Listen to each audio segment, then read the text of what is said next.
안녕하세요. 오늘도 사연살롱을 찾아주셔서 감사합니다. 저는 30대 초반의 직장인입니다. 전에 다니던 직장 동료의 소개로 동갑인 남편을 만났어요. 연애한 지 1년도 채 안 돼서 결혼했죠. 너무 일에만 치여 사느라 결혼은 물론이고 연애에도 관심이 없던 저에게 어느 날 직장 동료가 저랑 너무 잘 맞을 것 같은 사람이 있다면서 한번 만나보라고 권했어요.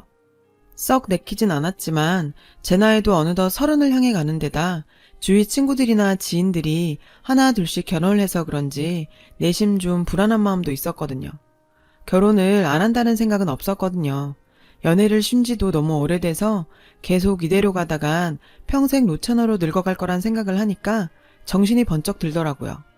소개시켜준 직장 동료가 말하길 요즘 남자답지 않게 순수하고 진국인 사람이라며 자기가 결혼만 안 했어도 적극적으로 대시하고 싶은 사람이라고까지 말하더라고요. 내가 웬만하면 사람 소개 잘 안 하는데 이 사람은 진짜 괜찮은 사람이야. 너랑 잘 되면 완전 환상의 커플이 될 것 같아. 성격이나 성향이 둘이 아주 딱이라니까. 내가 결혼만 안 했어도 벌써 내 남자 만들었을 텐데. 도대체 어떤 사람인지 한 번은 꼭 만나보고 싶어졌어요. 결국 만나러 가게 됐어요. 실제로 만나보니 제가 예상했던 것보다도 훨씬 더 멋진 모습에 첫눈에 반해버렸죠. 그 사람도 처음부터 적극적으로 다가왔고요. 그날부터 남부럽지 않은 달달한 연애를 하고 하루라도 더 빨리 같이 있고 싶어져서 서둘러 결혼을 추진하게 되었어요. 사귈 땐 정말 그 사람의 모든 게 다 좋게만 보였어요.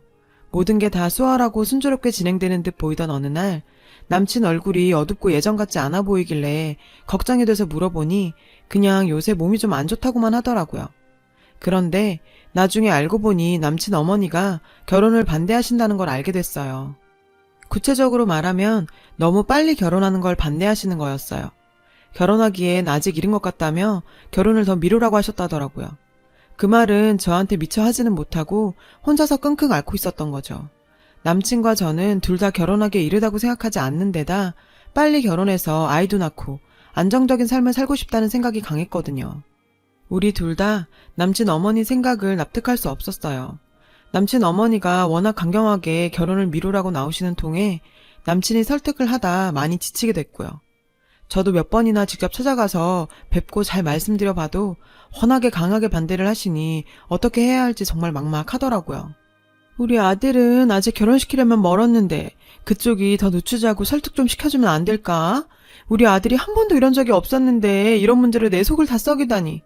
아직 돈도 더 모아야 하고 20대밖에 안 됐는데 벌써 결혼한 거 너무 아까워서 30 중반 넘어서 하면 딱일 것 같은데 30 중반이면 5년도 더 넘게 남았는데 가혹한 말씀을 하시더라고요. 그리고 아깝다니 무슨 물건을 나에게 주는 건가? 참 안 좋고 이상하게 느껴졌어요. 그러다가 결국엔 남친이 식음을 전폐하고 거의 폐인 수준까지 가니까 그제서야 겨우 허락해 주셔서 결혼할 수 있었어요. 아들이 그렇게까지 나오니까 더는 반대하기가 힘들었나 봐요. 이분 보통이 아니구나. 다 큰 성인인 아들 결혼에 너무 지나치게 간섭하시는 건 아닌가? 하는 생각도 들었지만 그만큼 아들을 많이 사랑하고 계시는구나 하고 좋게 생각했던 것 같아요. 오히려 그렇게 결혼을 미루라고 하시니까 그러면 그럴수록 둘 사이가 더 애틋해지고 사랑이 깊어져 갔고요. 아마 남들 같으면 진작에 지쳐서 포기했을 거란 생각이 들 정도로 결혼까지의 과정은 정말 어렵고 힘든 일의 연속이었어요. 일일이 다 말하기에 너무 많고 더 이상 생각하기도 싫을 정도의 사건들이 많았거든요.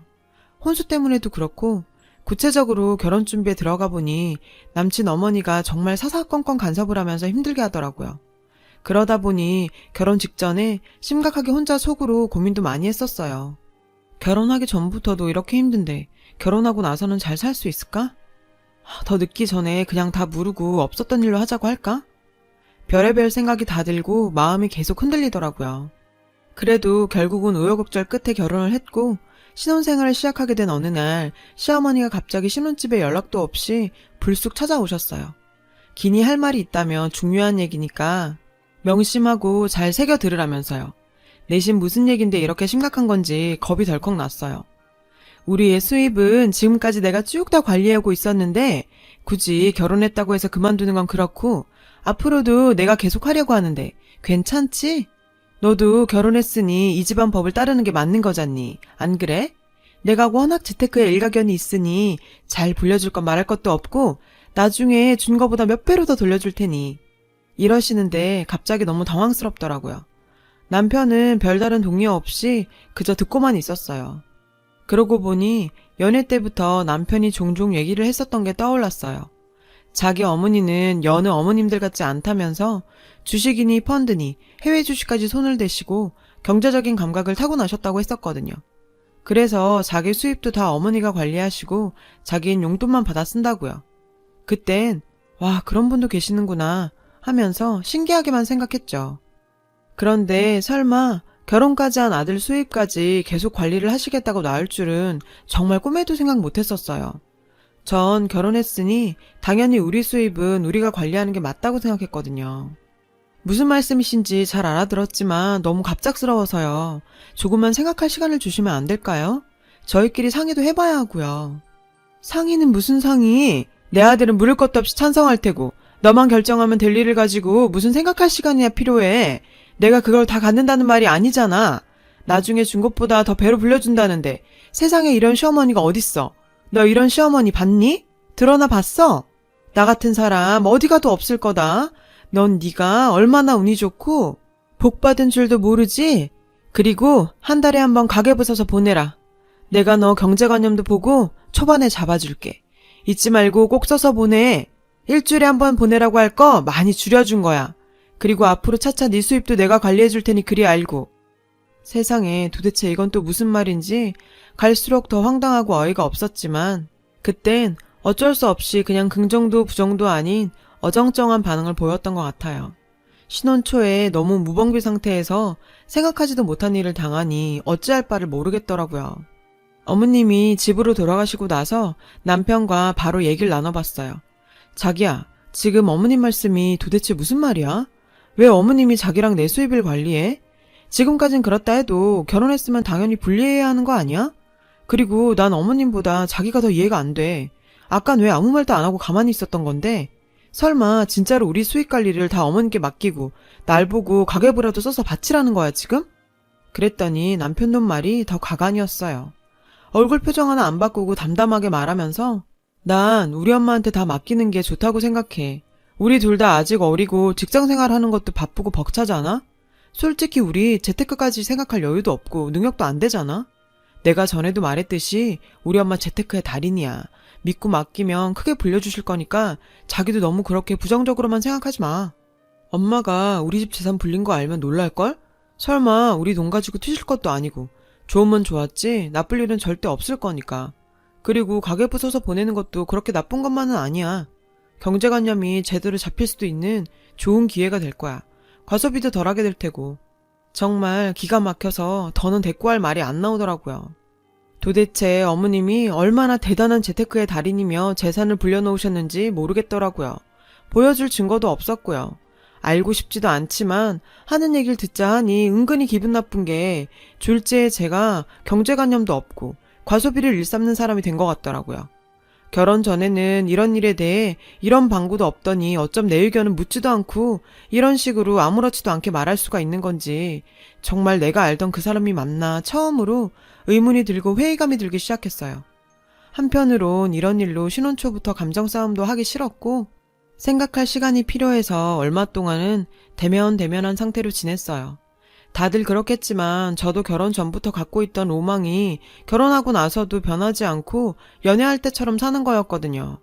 주위에 사귀다 금방 헤어지거나 이혼하는 커플들을 많이 봐왔기 때문에 저는 그러지 않기로 다짐했었고요.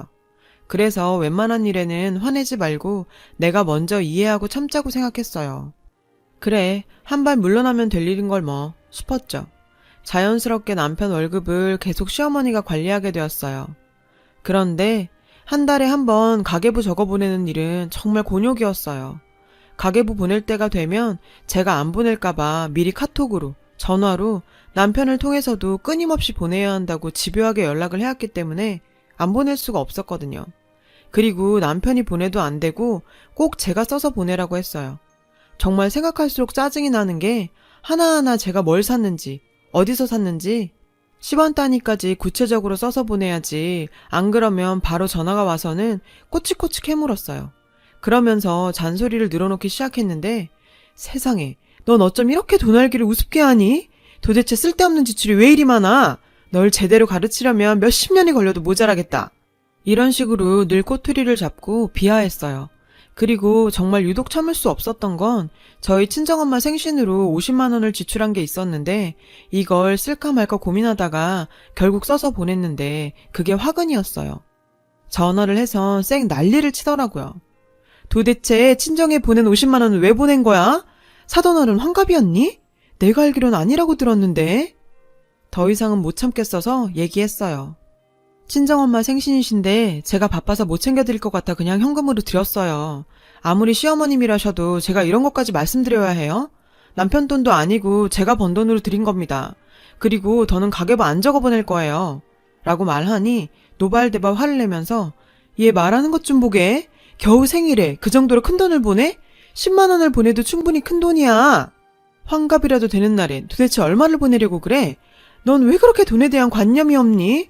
니네 친정에선 그렇게 가르쳤어? 너희 엄만 그 돈을 덥석 받으시던? 딸이 결혼을 했으면 시집식구 된 건데 전부터 짐작은 했지만 없어도 염치가 너무 없으시네. 그리고 네 돈이 어딨니? 결혼했으면 내 아들이랑 공동재산인 거고 내 아들 재산 관리하니까 네 돈도 결국 내 돈인 거지. 그리고 어디서 벌써부터 시애미 말을 우습게 알고 가계부를 안 써보내겠다는 말이 나와? 처음부터 알아봤지만 너 정말 안 되겠구나. 듣자 하니 살다 이런 근본 없는 신박한 개논리는 도대체 어디서 나온 건지 정말 소름이 돋끼치더라고요. 더 이상 저도 너무 질려버렸고 말도 통하지 않는 데다 진심으로 중증 환자 아닐까 하는 생각까지 들었어요. TV에서나 나올 법한 정상이 아닌 사람들처럼요. 시어머니 본인이랑 남편 돈만 모르고 있지만 누가 봐도 저처럼 생각할 것 같았죠.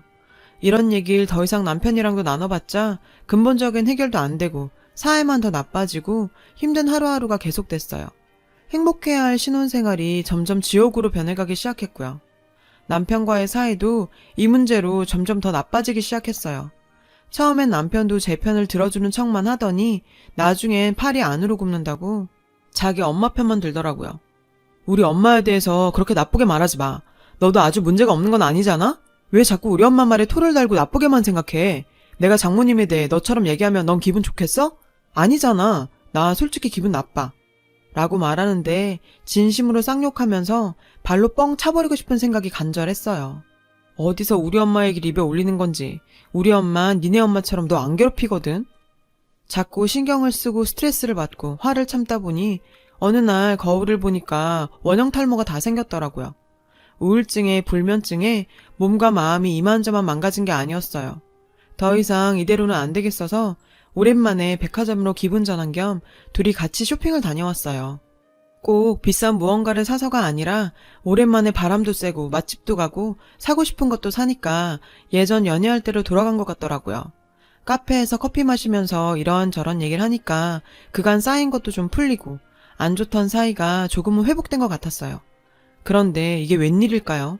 기분 좋게 돌아왔는데 집이 난장판이 되어 있었어요. 시어머니가 빈집에 들어와 살림을 다 뒤지고 있더라고요. 쓰레기통까지 뒤져서 끝까지 안 짜버린 치약이며 샴푸 같은 세제통을 꺼내놓았고 제 옷장 안까지 다 뒤졌더라고요. 그걸 보고 있자니 저도 이성을 상실하고 지금 뭐 하는 거냐고 소리칠 수밖에 없었어요. 남편도 옆에서 같이 놀란 눈치였지만 말리진 않고 그냥 보고 서 있기만 했어요.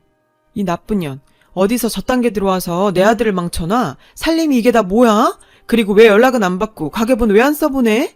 내가 니네 친정집 찾아가서 따지려던 거 겨우 참고 이리를 왔는데 이 지경일 줄은 몰랐네. 우리 아들이 사기 결혼을 해도 단단히 했어. 이건 고속감이야. 하더니 제가 들고 있던 쇼핑백을 확 채가더라고요. 그러면서 제가 사온 물건들을 하나 둘씩 꺼내놓더니 이렇게 비싼 걸 겁도 없이 턱턱 잘도 사왔네. 세상에 이게 다 얼마짜리야? 백화점에서 산 걸 보니 한두 푼 쓴 게 아닐 텐데 이딴 게 다 뭐가 필요하다고 이렇게 사치를 부려. 이게 다 내 아들 돈으로 내 허락도 없이 함부로 막 사들인 거잖아. 당장 돈 내놔. 하면서 제가 사온 니트를 구기면서 찢으려고 하고 그게 안 되니 구두는 던져버리고 난리를 피우기 시작했어요. 남편이란 놈은 말리기는커녕 이젠 아예 멀찍이 떨어져서 강 건너 불구경하듯 앉아만 있었죠. 하루 이틀 보는 광경이 아닌 듯 보이더라고요. 제가 시어머니 팔을 붙잡고 처음엔 좋게 얘기했어요. 이제 그만하세요. 여긴 저희 집이기도 하니까 더 이상 낭동 그만 부리세요 하니까 뭐라고 이게? 어디서? 하면서 제 머리채를 잡았는데 그걸로는 분이 안 풀렸는지 제 팔을 물었어요. 갑작스런 상황에 놀라서 시어머니 얼굴을 잡아 때렸는데 남편 놈이 그제야 달려오더니 자기 엄마를 떼어놓더라고요. 그래서 남편한테도 따졌어요. 자기도 문제가 있어. 어머님 이 정도면 심각한 병인 거야. 진작에 병원에 모시고 갔었어야지. 그리고 왜 늘 그렇게 반가만 하고 있는 건데? 하니까 시어머니가 자기 아들 욕했다고 또 달려들었어요. 단단히 작정을 하고 이성을 잃고 덤비는데 웬만큼 해선 감당이 안 되겠더라고요. 시어머니를 침대 쪽으로 밀쳐서 눕혔어요. 그랬더니 이젠 남편놈이 달려들어서 저한테 덤비는 거예요. 어디서 우리 엄마한테 손을 대냐면서 저를 밀더라고요. 니네 엄마가 먼저 손댄 거거든? 정당방위 몰라? 저도 지지 않고 일어서서 남편이 시어머니 옆으로 밀어버렸죠. 정말 꼴사납게 꼬꾸라지는데 저도 어디서 그런 힘이 나왔는지 모르겠어요. 남편놈이 저렇게나 약했나 싶었고요. 운동이라곤 숨쉬기 운동밖에 해본 적 없는 저질 체력이라 그랬던 건지 생각 같아선 더 심하게 공격하고 싶었지만 시어머니가 벌떡 일어나서는 긴 말 필요 없고 네가 가지고 온 거 싹 가지고 썩 꺼져! 이러더라고요. 여기 공동명의라 내 집이기도 하거든요? 그쪽이나 저 물건 가지고 썩 꺼져요. 라면서 남편을 가리키면서 얘기했죠. 이젠 저 인간들이랑 끝을 보고 싶더라고요. 옥신각신 계속 난리를 피우게 돼서 결국엔 제 친오빠랑 남동생까지 달려오게 됐어요. 시끄럽다며 주민들이 경찰에 신고해서 경찰차 출동해 동네 창피하게 한바탕 대환장 파티가 벌어졌어요. 이후엔 살다가 웬만하면 경험 안 했으면 좋았을 별별 일들을 다 겪고 견뎌가면서 겨우겨우 이혼할 수 있었어요. 지금에야 이렇게 담담하게 얘기하지만 정말 제 인생에서 지울 수만 있다면 다 지워버리고 싶고 다시는 생각하기도 싫은 날들이었답니다. 이혼하고 정신을 차리고 보니 평범하고 자유롭던 일상들이 이렇게 소중했던 걸 처음 깨달았어요. 그 인간들은 제가 없으니 더 가관이더라고요. 밖에서 사 먹은 음식 못 믿고 돈 많이 든다며 시모가 회사로 매일 아들 도시락을 싸다 준대요. 그놈은 여전히 용돈 땄으면서 자기가 하고 싶은 일도 못하고 찌질하게 살고 있고요. 연봉이 6천만 원도 넘는 놈이 정말 바보가 따로 없네요. 어느 날은 제 지인을 통해서 떠보는 연락을 받게 됐어요. 이제 자기가 잘못한 거 다 알고 충분히 반성하고 있으니 다시 시작하면 어떻겠냐고요. 제가 허락만 해준다면 그땐 정말 잘하겠다고 전화했대요. 날이 갈수록 제가 진정한 사랑이었고 자기는 저 없이는 못 사는 사람이란 걸 깨달았다나요. 또 그 여자는 아들이 지난번처럼 식음을 전폐하고 폐인처럼 사는 걸 보곤 아들 잡는다며 걱정을 하다 밥도 못 먹고 깡 말라서는 이젠 아예 쌍으로 들어 누워서 앓는다네요. 또 자기 엄마도 충분히 반성하고 있고 다시 돌아오면 가계부는 안 써보내도 된다고도 했대요. 하도 어이가 없어서 웃음이 다 나왔어요. 이것들이 장난하는 것도 아니고 쌍으로 제정신이 아닌 거였어요. 전 왜 그런 놈인 걸 모르고 단단히 콩깍지가 씌었던 걸까요? 어이가 없어서 아무 대꾸도 안 했어요. 그러던지 말던지요.